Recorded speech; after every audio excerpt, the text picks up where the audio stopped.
Right now, as you're watching this, roughly half of all internet traffic is not human. That's not a theory. That's a verified statistic from multiple cybersecurity firms. The question is, what happens when that number hits 90%? Or when it already has and nobody told you? This is the Dead Internet file. In early 2021, a user on a small online forum posted a theory that would become one of the most unsettling ideas on the internet. The claim was simple. Most of the internet is dead. Not shut down. Not offline. Just empty. Bots talking to bots. Algorithms generating content for other algorithms to engage with. And the humans still scrolling through it have no idea they're the minority. The Post argued that this shift happened around 2016 or 2017. That the internet you remember from before that, the one that felt alive and unpredictable and human, was replaced by something that looks the same on the surface, but runs on a completely different engine underneath. Most people dismissed it as paranoia, a conspiracy theory from someone who spent too much time online. And then the data started coming in. In 2023, the cybersecurity firm Imperva published their annual bot traffic report. 49.6% of all internet traffic was automated, not human. For the first time in the report's history, bot traffic nearly surpassed human traffic. And that's just the bots they could detect. Facebook reported that in a single year, they removed 5.4 billion fake accounts. That's more fake accounts than real people on the platform.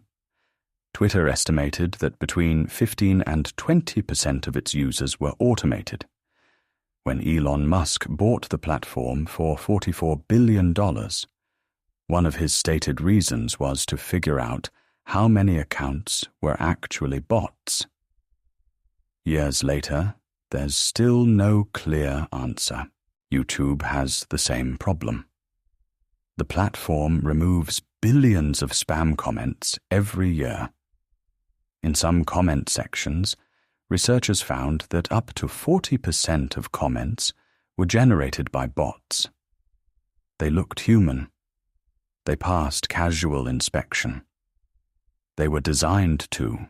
Then came the AI content explosion. In 2023, AI-generated articles started flooding Google search results.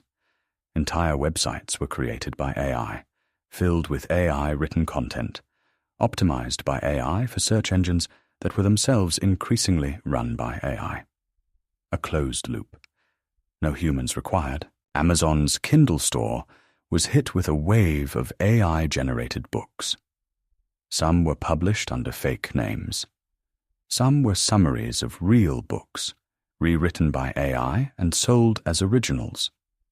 The store became so flooded that Amazon had to limit how many books a single account could publish per day. They set the limit at 3 per day. On social media, AI-generated influencers now have millions of followers. They post photos that look real. They have brand deals. They respond to comments. And their followers genuinely believe they're interacting with a real person. Some of these AI influencers make more money than most human content creators.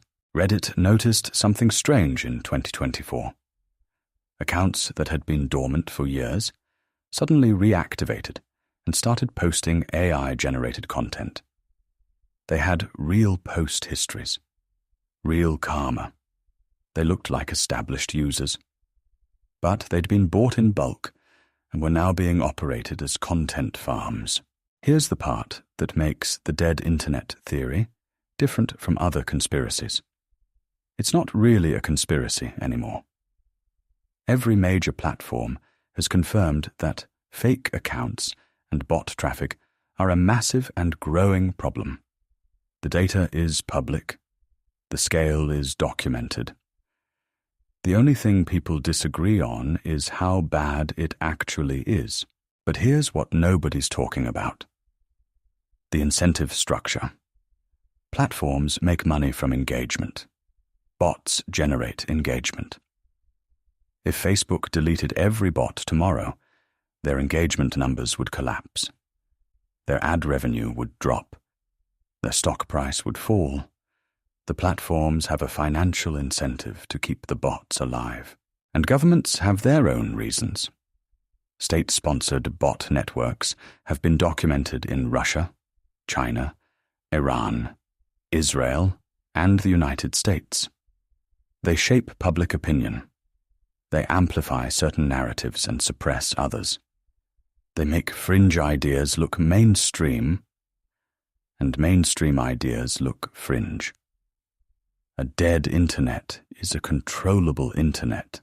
The original dead internet theory claimed this was deliberate, that governments and corporations killed the organic internet on purpose and replaced it with something they could manage. Whether or not that's true, the result is the same. The internet you're using today is not the internet that existed 10 years ago, and it gets less human every month. There's a version of the future where you scroll through your feed, and every post, every comment, every reply is generated by something that isn't a person. And the feed looks exactly the same as it does right now. You wouldn't notice the difference. That's the point. The dead internet theory started as a conspiracy. Now it's a forecast.